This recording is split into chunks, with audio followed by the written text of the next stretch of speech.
Des rencontres, des panels, des échanges de cartes de visite. Comme chaque année, Go for Europe a été fidèle au rendez-vous à Tel Aviv.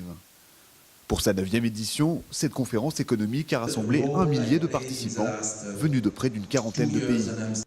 L'occasion de faire un point sur l'état des relations business entre Israël et l'Union européenne. Aujourd'hui, c'est très important, je pense, de développer justement ces relations. On est dans une phase où Israël se développe énormément, principalement au niveau financier, où on est sorti il y a quelques années de la liste noire de Gafi et on devient un pays important sur lequel la finance va devoir compter dans les années à venir. Cette année, Go for Europe était volontairement ouvert sur l'international. Des représentants des pays d'Asie, des États-Unis, mais aussi et surtout de Russie, étaient mis à l'honneur. Alors que les leaders européens tentent de régler le problème de la dette de la zone euro, il semble que de nouvelles opportunités se développent. Quand il y a une crise en Europe, il y a également des opportunités ailleurs. Israël est un pays à forte croissance, avec 5% de croissance cette année.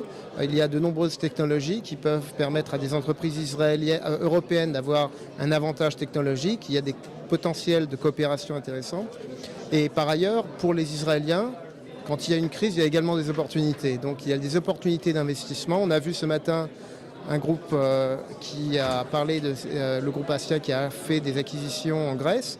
Donc parce qu'il y a une crise en Europe, il y a véritablement des opportunités d'investissement intéressantes. Go for Europe s'est achevé par la visite remarquée de Nathalie Kosciusko-Morizet, la ministre française de l'Environnement.